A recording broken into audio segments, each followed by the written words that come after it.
Olá, eu sou Luciana Martins Maia e hoje nós vamos falar sobre o método eclético ou misto. O método eclético ou misto, se nós formos considerar pela abordagem, pela estratégia de ensino, ele pode ser considerado como um método global. Se nós formos pegar pelo ponto de partida para a alfabetização, ele é considerado um método analítico-sintético. Por quê? Porque ele tanto utiliza a análise quanto utiliza a síntese. E ele pode ser considerado um método global porque ele parte do todo. Ele parte do todo, de um contexto, mas ele segue os passos da metodologia sintética, ou seja, ele vai do som para a formação de sílabas, de palavras, de frases, volta ao texto, enfim. As suas atividades são baseadas em leitura e interpretação de textos, exploração de palavras, decomposição de famílias silábicas. Ele vai seguindo passos de uma metodologia, ele vai seguindo passos de outra metodologia para que o aluno consiga avançar. Por ele ser um método eclético, ou seja, um método misto, ele junta tanto o método sintético quanto o analítico e segue os mesmos passos, só que se ele não for bem aplicado, ele pode apresentar várias limitações. Então, para um professor utilizar uma metodologia eclética, uma metodologia mista, ele precisa conhecer todas as metodologias. Ele precisa saber aplicar tanto as metodologias sintéticas, que são fônico, silábico ou alfabético, e tem que saber aplicar todas as metodologias analíticas, que no caso da palavração, a sentenciação de frases e a de contos, que é de textos. Se o professor souber aplicar todas as metodologias, ele vai pegar um pouquinho de cada uma, ou o melhor de cada uma, e vai formar um método eclético ou misto. Se ele não aplicar direito, se não conhecer, se não dominar as metodologias, se não aplicar essa metodologia direito, o que vai acontecer? Esse método apresenta limitações como histórias, muitas vezes desvinculadas do conhecimento real da criança, com o uso de textos que não têm uma estrutura linguística legal, ou que não dão conta de todos os fonemas da língua. Porque não é só apresentar um tema, um texto, e aí sair explorando o texto, sair explorando escrita com a criança. Muito legal? Muito legal. Dá para explorar? Dá para explorar. A criança vai aprender? Vai. Mas o professor tem que estar atento se durante o ano letivo todos os fonemas foram trabalhados. Se todas as letras e seus movimentos, se todos os sons foram explorados. E isso o professor tem que ter no planejamento dele.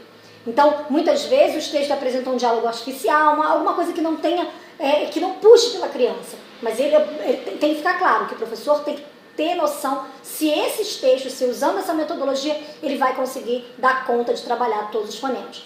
Então, muitas vezes, se não for bem aplicado, a criança também não tem oportunidade de produzir seu próprio texto, partindo das suas experiências, das suas vivências sociais. Então, o professor tem que saber explorar isso. Esse método é também conhecido como método analítico-sintético.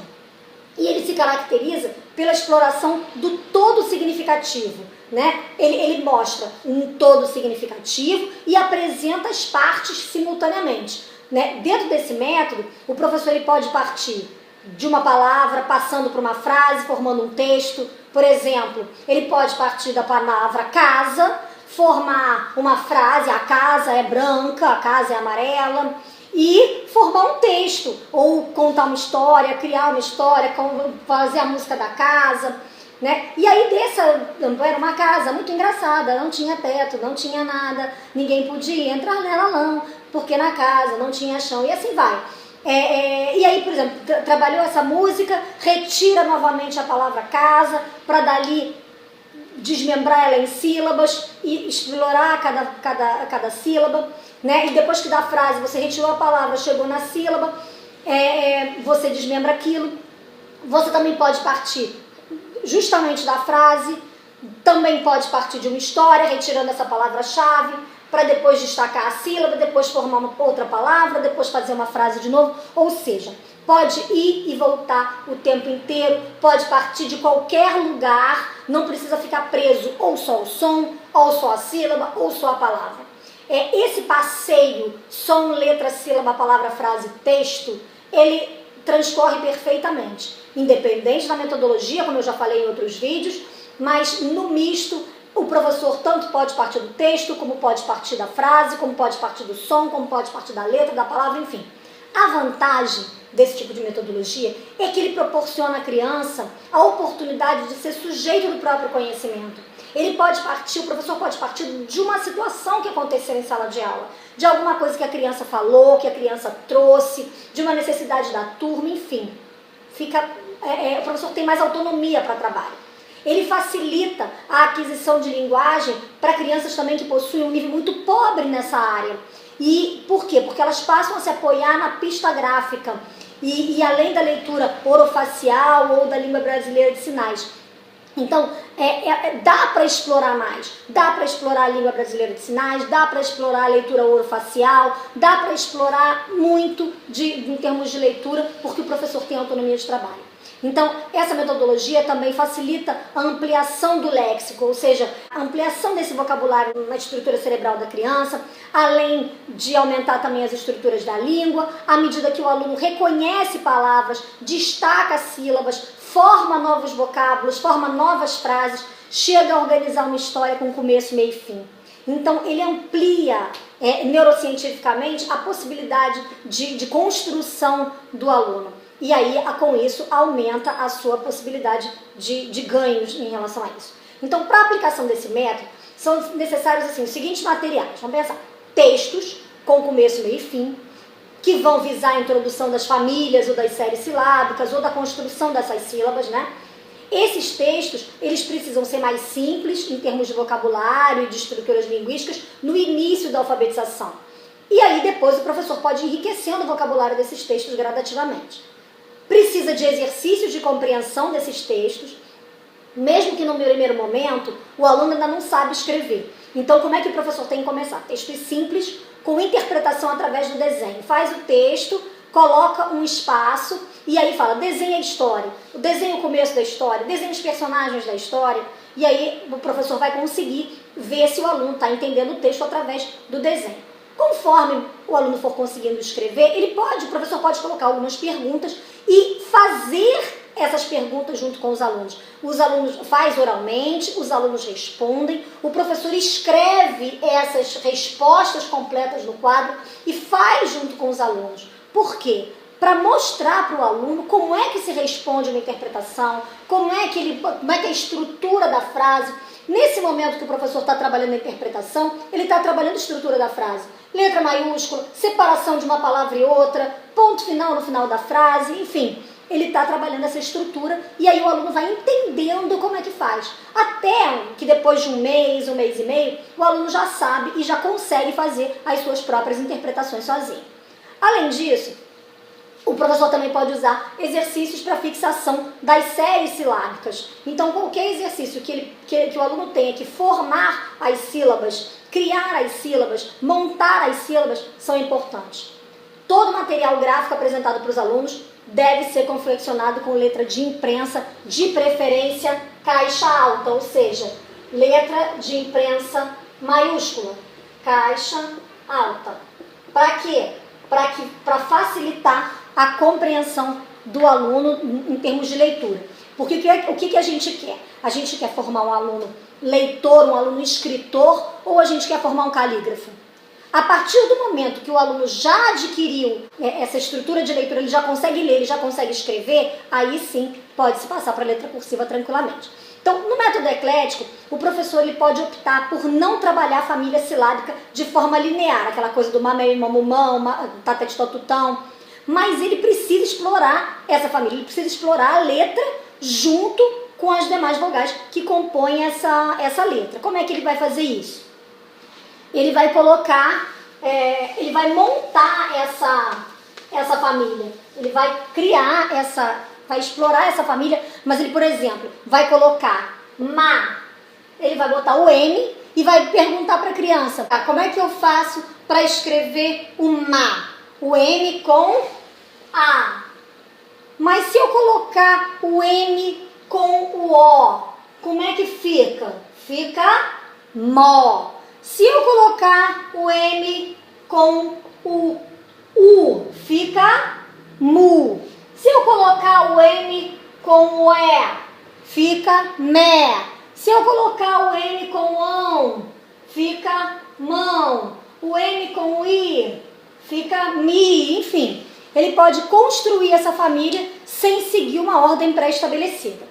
Tem também, nesse tipo de método, uma diferenciação entre letra para ler e letra para escrever. O aluno ele precisa ser informado pelo professor que a maioria dos materiais escritos vai estar com letra bastão, mas que se ele for escrever, ele pode fazer isso com letra cursiva. E quando o professor lançar, por exemplo, a família do M, a letra M, o som do M, enfim, ele vai mostrar como é que faz a letra cursiva. Então pode dizer que é letrinha de escrever, pode dizer que é letrinha de mãozinha dada, ou pode falar simplesmente que é letra cursiva. Ele vai mostrar isso aqui para ler e vai mostrar o movimento da letra M, maiúscula e minúscula, vai fazer a criança trabalhar esse movimento, vai explorar esse movimento da letra cursiva e vai pedir que o aluno venha no quadro, que faça, e vai fazer exercícios com esse movimento e vai cobrar essa escrita cursiva do aluno na hora que ele for escrever. Então, a partir do momento que ele ensina, ele começa a cobrar essa escrita cursiva. Agora, como é que a gente vai explorar cada série silábica? Por exemplo, essa série ma, mo, mu, me, mi, enfim. A palavra-chave pode ser macaco, pode ser mala, pode ser a palavra que o professor quiser, com M, por exemplo.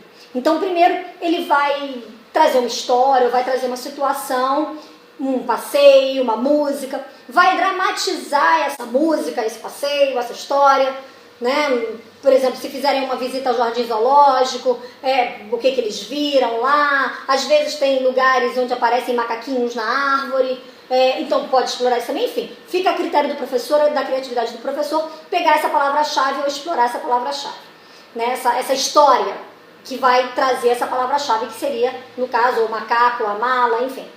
Vai apresentar esse texto base, tanto na lousa ou com papel, enfim, com letra de imprensa, de preferência caixa alta maiúscula. E aí, através de perguntas, ele vai induzir a turma a montar um texto oral, a falar sobre esse texto, a criar um texto oral. Ou seja, os textos orais, eles têm coesão, eles têm uma estrutura. Então, ele explora a questão oral do aluno. Então, depois ele faz uma leitura oral ou sinalizada desse texto, e uma vez pelo professor e outra vez pelos alunos, os alunos junto com o professor. Depois ele apresenta um cartaz com essa palavra-chave. Esse cartaz deve ficar exposto na sala de aula para os alunos poderem sempre consultar. Depois ele vai destacar a palavra-chave, e que pode ser um substantivo concreto, um verbo dramatizável no texto, enfim, alguma coisa que o aluno consiga visualizar. Destacando essa palavra-chave, ele vai separar as sílabas e marcar o ritmo vocabular. Então, no caso, ele pode botar a palavra macaco, macaco. Vai separar as sílabas macaco. E marcar o ritmo justamente com essas ondinhas, porque ele vai falando macaco, para a criança ter bem a noção de cada sílaba. Depois ele vai formar toda a série silábica, no caso essa aqui, que a gente já fez, e vai solicitar que cada aluno circunde no texto o elemento da série silábica. Então ele vai lá naquele texto que já está grande aqui, colado no quadro, ou o texto no quadro, enfim, o texto que o professor começou a explorar, e vai pedir para o aluno marcar lá com o lápis, com a caneta, um pedacinho dessa série silábica. Então se achar ma, ele vai lá e marca um A. Se a palavra aparecer várias vezes, cada um marca um. Enfim, importante que a criança identifique primeiro qual é o ma, o me, o mu, o mo, enfim. Depois o professor vai solicitar aos alunos para que eles emitam, ou seja, eles sinalizem palavras com a série silábica apresentada na lousa. Então, para os alunos falarem palavras com ma, palavras com me, palavras com mi, e aí vai explorar esse significado de cada palavra, né, e que começa com aquele vocábulo que foi apresentado. Depois ele vai fazer essa leitura de palavras, também com o objetivo de visar a emissão oral correta dos fonemas. Então, como foi feito aqui na palavra macaco, ele pode fazer mala, melado, mico. Então, vai falando com os alunos, vai lendo junto com os alunos para ver se eles estão pronunciando corretamente. Depois, formação oral de frases com algumas das palavras apresentadas. Então, depois que... Eu quero uma frase com a palavra macaco. O macaco está na árvore. O macaco tem pelo. Enfim, vai falando oralmente. E aí, depois, ele pode trabalhar com a parte, vai sistematizar aqui. Ou vai para o livro didático, ou vai para uma folha impressa, ou vai para o caderno, mas sempre a partir do momento que isso foi feito no quadro, foi explorado no quadro, depois é que vai ser feito no caderno. Então, não pode esquecer, leitura do texto, destaque da palavra-chave, destaque das sílabas, circulando as sílabas, fazer a ilustração do texto e interpretar oralmente ou sinalizando como professor. Então, o que a gente precisa é a exploração escrita do texto, né? E os exercícios ser mais simples no início e graduando essa dificuldade no final. Então, exemplo de atividade para compreensão de texto. No método eclético misto, o texto também tem que ser a base. Ao mesmo tempo que ele trabalha a letra, que ele trabalha a família silábica, a sílaba, que ele trabalha o som do M, ele tem o texto como base. É um texto que tenha a ver com a família que está sendo apresentada ou com a palavra-chave que está sendo apresentada e para ver se o aluno está realmente entendendo esse texto, fazendo a compreensão desse texto. E aí, uma das atividades, várias atividades você pode usar para que o aluno faça essa compreensão. Além da interpretação através do desenho, pode ser solicitado para o aluno completar frases com frases do texto, com palavras do texto, ligar frases, ligar a frase ao desenho, botar, por exemplo, o desenho de um macaco e escrever: o macaco está na árvore, e embaixo colocar a bola caiu. E aí a criança vai ter que identificar qual é a frase que é a do macaco. Então, ordenar frases, riscar o quadradinho certo com a resposta. Quem estava na árvore? Macaco, panela e cachorro. E aí ele vai ter que marcar qual quadradinho está escrito macaco. Né? Escrever sim ou não, escrever certo ou errado. Agora, uma coisa que a gente tem que entender, por exemplo, marcar o quadradinho certo. Num primeiro momento, seria identificação da palavra. Então, se eu tenho 3 palavras, uma é a certa e as outras 2 têm que ser completamente diferentes da palavra correta. Então, se eu estou trabalhando o M, apenas uma palavra vai ter o M. Conforme a criança for trabalhando aquilo, você modifica e você aumenta o grau de dificuldade. Você coloca mais uma palavra com M, coloca uma palavra com ma e uma palavra com mu. Ou depois as 3 palavras com M, sendo que cada uma começando de um jeito diferente, ou macaco e mala, para a criança diferenciar. Só que no primeiro momento não, no primeiro momento seria só de identificação. E depois você vai graduando esse nível de dificuldade para a criança. Então, exemplo de exercício também para fixação das sílabas. Circundar as sílabas, ligar palavras, por exemplo, palavras com letra de imprensa com palavras com letra cursiva, escrever o nome correspondente a uma gravura ou um desenho, desenhar em correspondência as palavras apresentadas, ligar o desenho ao nome, separar sílabas, formar palavras com as sílabas apresentadas, completar palavras com as sílabas trabalhadas, enfim, são alguns exemplos que eu posso dar. Né? Exemplo de atividades de compreensão de texto, a gente já falou, e utilização do ditado. A gente pode usar o ditado para fixar a família silábica. Agora, muito cuidado com o ditado. Algumas pessoas falam, o ditado já está ultrapassado, ninguém faz mais ditado, o ditado não tem que fazer. Mas existem 2 tipos de ditado. Um ditado é formativo. Então, como é que você faz o ditado formativo? Você lançou, você trabalhou o M, você fez lista de palavras com M, você explorou bastante isso. Naquela mesma semana, uns 2 dias depois, você faz um ditado de palavras com M. Então você vai lá, dita macaco, mala, moeda, mico, música, enfim, você dita lá as palavras com M. Quando você acabar o ditado, você começa a correção desse ditado, mas junto com os alunos. E aí vai lá, qual é a palavra número 1? Macaco, vamos escrever macaco. Como é que é o ma? E aí os alunos vão dizer, é o A, é o M. Ah, o A sozinho faz ma? Não, precisa de uma letrinha. Qual foi aquela letrinha que a gente aprendeu? O M, vai ma. E aí vai escrevendo a palavra na lousa, a palavra do ditado. Macaco. Quem acertou, ótimo. Quem errou, apaga e conserta. É importante que a criança visualize a palavra certa. E aí, mesmo no ditado dela, ela vai, apaga e conserta e coloca a palavra certa. Algumas crianças não conseguem, dependendo da etapa que elas tiverem da evolução da escrita, elas não conseguem perceber que a palavra delas está errada ainda. Se for isso, deixa e você continua trabalhando, que no outro momento ela vai começar a perceber. você depois pega o caderno da criança, corrige, coloca a palavra certa para a mãe não pensar que você não viu e vai em frente, e segue em frente. Senão a criança vai apagar e vai colocar a palavra certa. Quando você pegar esse caderno, você dá certo e também vai em frente. Explora o resto das palavras, discute todas as palavras, faz o mesmo procedimento, acertou, ótimo, errou, conserta e vai.